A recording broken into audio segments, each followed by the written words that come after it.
good morning beautiful people. Another day na naman po para sa ating menu, para sa ating tanghalian.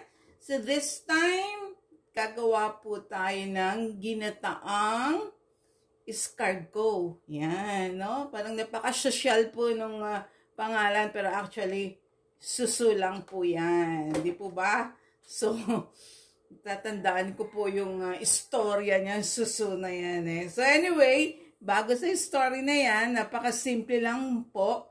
Escargot in, what do you call this? Coconut milk. Yan, okay. Yan po yung ating iluluto for this lunch.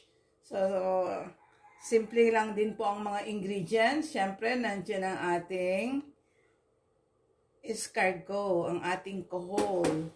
Siyempre, nandiyan po yung ating kangkong. Kung wala kayong kangkong, pwede kayong kumuha ng pako. Yan.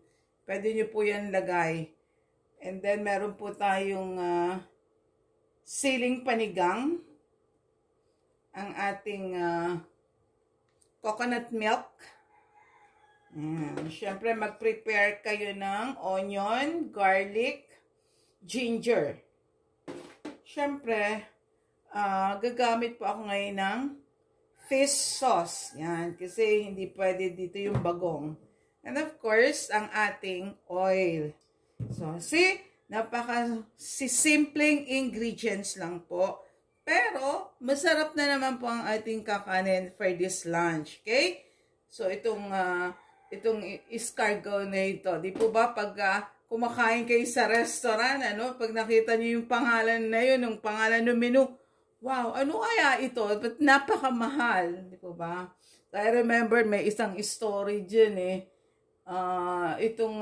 Isang nanay na taga-probinsya, ito yung trabaho niya, kumukuha ng suso sa bukid. Okay? Yung anak niya nasa Manila. So, tinreat siya nung anak niya sa Manila. Dinala siya sa isang restaurant. And then sabi nung anak niya, Nay, pili na kayo ng seafood. Yan. Sabi nung nanay, ang ganda ng pangalan nito, tsaka mahal, siguro masarap, sabi niya. So, yun ang in-order niya. So, nung dumating na yung in-order niya, escargot, sabi niya, bakit ka umorder niyan? Sabi nung anak niya, hindi man ako nag-order, kayo nag-order niyan. Sabi niya, escargot, ang gusto ko, sabi niya, ganun. Yan nga po, suso. ang English ng ang English ng suso, ayan po. Sabi niya, ganun. Ay, ganun pala yun. So, nalungkot siya kasi everyday halos, nagsususo na siya. Yan. So, yan. Kaya dapat tayo marunong magtanong. Yan. Pag hindi natin alam, magtanong tayo. Pero hindi tayo sabihin natin na, kasi there are times ayaw nyo nagtatanong eh. Napapagkamalang kayong mangmang, di po ba? Pero hindi po yun totoo. Sa pagtatanong, kayo'y makakalaya sa kamangmangan actually. So, ayan po ang ating menu for this lunch. Escargot in coconut milk. Yan, okay? So, alam nyo na, pag escargot, susulang yan mga kapatid. So, join me sa pagluluto po ng ating social na suso. Ayan, okay? Konting trivia lang po. Ayan. Tungkol sa suso. Ayan. So, painitin nyo lang po yung inyong kawali. Lagyan nyo po ng oil.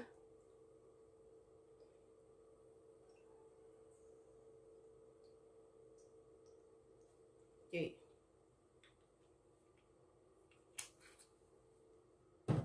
So, pag mainit na po ang inyong oil, unahin nyo po yung inyong ginger. Okay. So, yung ginger natin.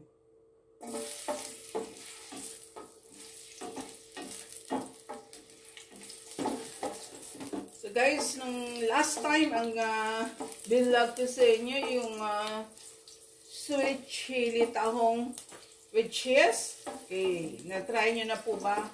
Sobrang masarap po siya. And this time, Ito naman po ang ating escargot. Yan, ang ating suso. So, pag naamoy nyo na po yung amoy ng luya, sunod nyo na po yung inyong garlic.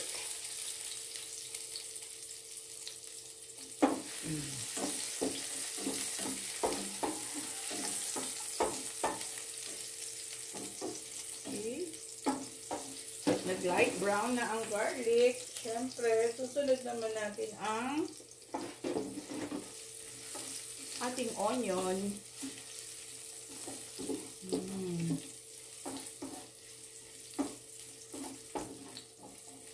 Okay, so huwag niyo po sunugin yung garlic.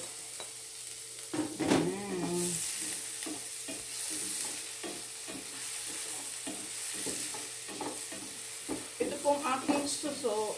1 kilo lang po siyang mahigit. Anyway, 2 lang naman po kami ng husband ko.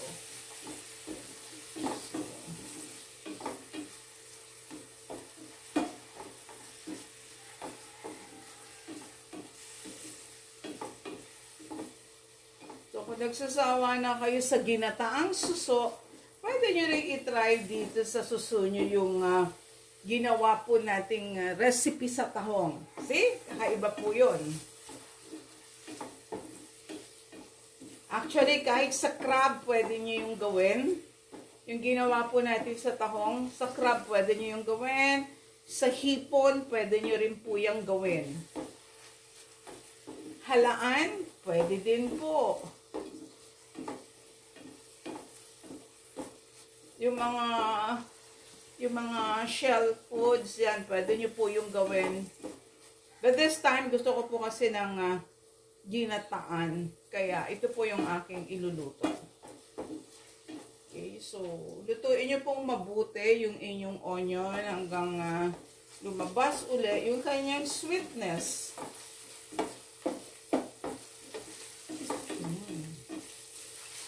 So, join na po kayo sa akin sa pagluluto para sa lunch nyo.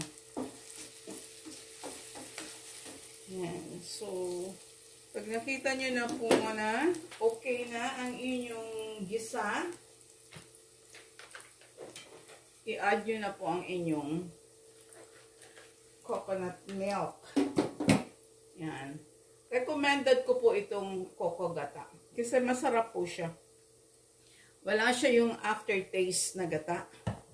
Yan. So, kung bibili po kayo ng mga instant gata, nire-recommend ko po itong Coco Mama. Yan. So, lagay nyo na po ang inyong gata.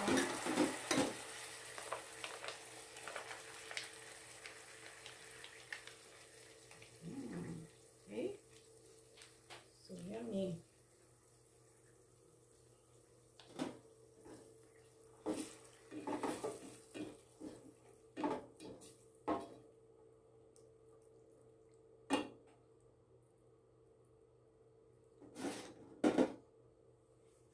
And then, lagay nyo na po kagad yung inyong sili. Actually, dapat itong sili sasama po sa gisa eh. Para lumasa po kagad yung anghang ng sili. Yan. So dahil sobrang lapot nitong gata, you could add little water.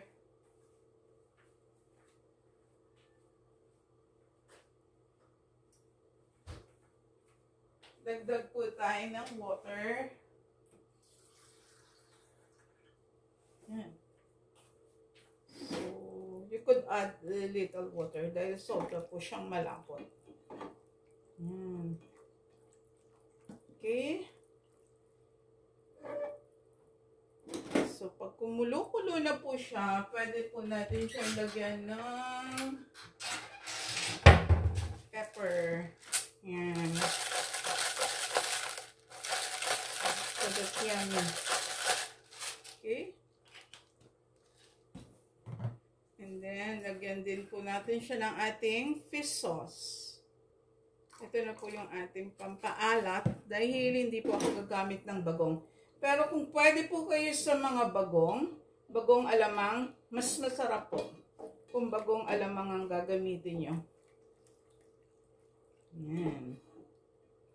Sa mga hindi pwede sa bagong, you could use fish sauce, yung ating pong mga patis dyan sa inyong bahay.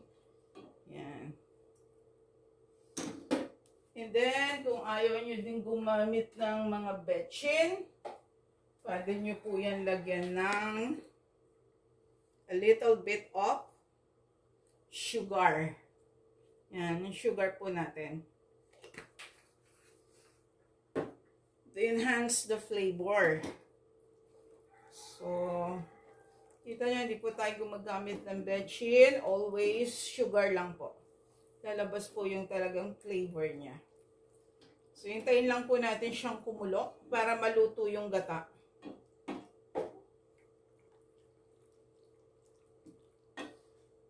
Ito pong inyong suso, make sure na napasukan nyo po siya, no? Kahit magdamag, papasukahin nyo, tapos hugas ulit, tapos papasukahin nyo uli siya, hugas ulit.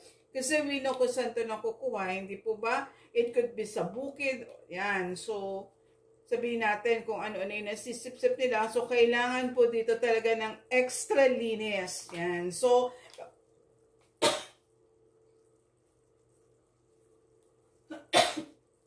excuse me po. So, kapag nalinis nyo na siyang mabuti, pakuluan nyo po siya ng 1 beses sa tubig. Tapos, itapon nyo po yung pinagkuluan and then i-wash nyo siya uli ng mabuti. Para sure po na malinis yung inyong escargot. Yan. So, kumukulo na po itong ating gata. So, wag po yung from the market, hugas and then luto kagad. Wag po. Kasi marami po siyang dumi na ilalabas pag inyo po siyang binabad pa sa tubig. Mas maganda po kung maghapon or overnight yung ibababad. Tapos, tuwing babad, titingnan nyo kung madami na siyang nasukang dumi. Wash, then palitan nyo uli yung tubig. So, hindi lang po isang tubig. Okay? Papalit-palit po. Kaya medyo matrabaho actually ang suso. Madaling lutuin, pero yung preparation niya para linisin is matagal po. No? So, since napakuluan ko na po itong ating suso, kumbaga pre-cook na siya, uunahin ko pong ilagay dito ang ating kangkong. Yan. Ito po ang ating kangkong. Yan. Uunahin ko po ilagay yung kangkong.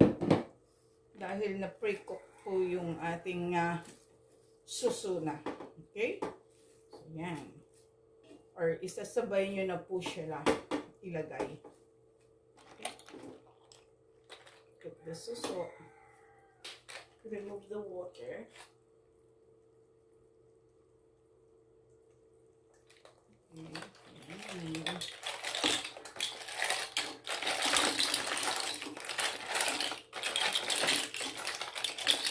Ang suso po is 100 ang kilo. Pero kung kayo naman po ay nasa bukid, marami pong suso, might as well na manguha na lang po kayo ng suso sa inyong mga kabukiran. Yan. And then sa tabi na, sa mga bukid-bukid, sa mga gilid-gilid, marami pong kangkong. So, pwede na din po kayong kumuha ng kangkong. Ano? Yan.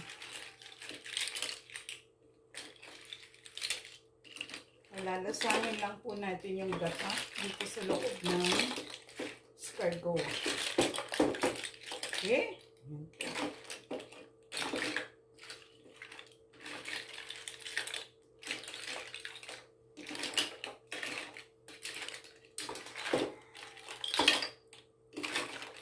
So, siguro takpan nyo siya panandalihan para ma-steam po yung ating veggie.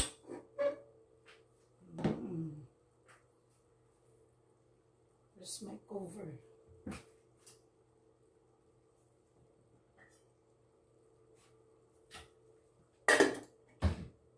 So, takpan natin siya. So, mga simpleng lutuin sa murang halaga, nakakakain tayo ng masarap. Okay, kailangan lang natin ng sipag. And after po nyan, ako po ay magpapangat ng pampano. Na-try nyo na po bang ipangat ang pampano? This one. Ayan. So, ipapangat ko po siya.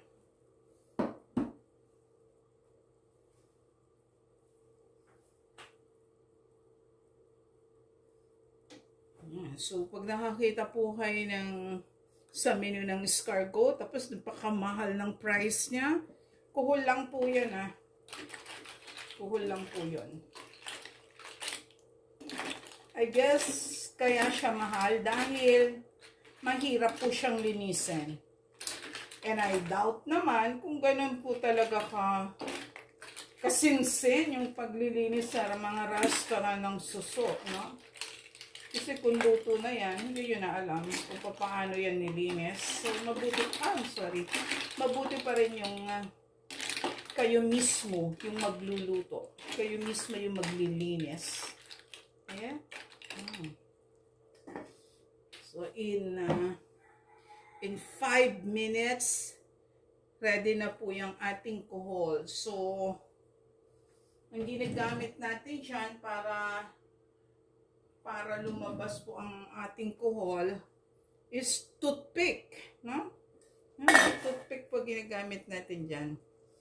Susungkitin po natin gano'n ng toothpick para lumabas po yung laman po ng inyong kuhol.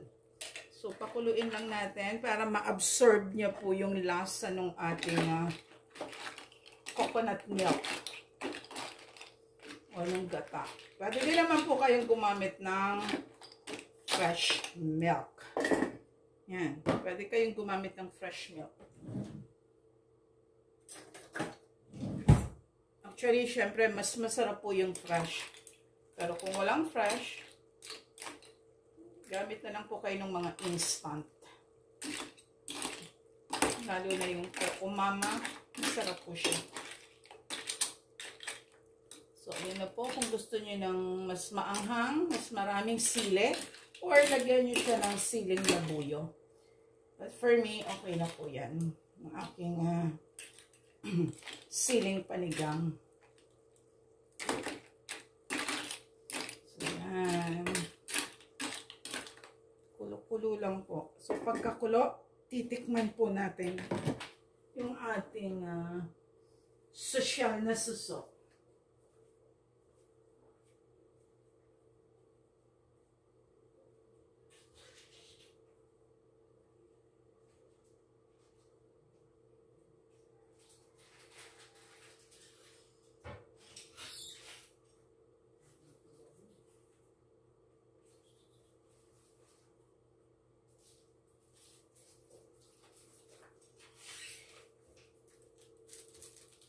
Yan. So, ganyan po. So, nakita nyo po, kumukulo na siya. Yan. So, try po tayo ng isa. So, paano nyo po kukunin ang inyong suso? Simple lang po. Kumuha po kayo ng toothpick sa inyong pagkain. Okay? At susungkitin nyo po ang inyong suso. Tulad niyan. See? Ito po yung laman ng ating suso. And then, tikman po natin siya. Ito po yung laman ng ating suso.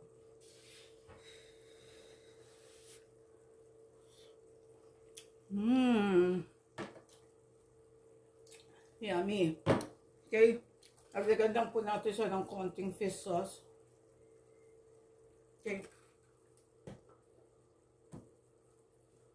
Tapos haluin nyo. Then, meron na po kayong masarap na ulam. So, pwede kayo magterno dito again ng fried fish. Okay? Pwede pong pritong pampano. Pwede pritong lapu-lapu. Yan. Or pwede kayo magprito ng Gigi. Well, depende na po yan sa budget nyo kung anong fish ang inyong kayang iterno dito sa ating escargot and coconut milk. Okay? So, yan po ang ating meal for this lunch. Again, kung bago po kayo sa aking channel, don't forget to like, share, subscribe, and ring nyo yung bell para lagi po kayong manonotify para sa ating mga bagong recipe na madali, simple, mura, pero healthy at napakasarap. So, again, marami pong salamat sa inyo. Thank you sa support, everyone. Once again, this is Mommy G. Keep safe and God bless. So, yan na po. Kakain na po tayo.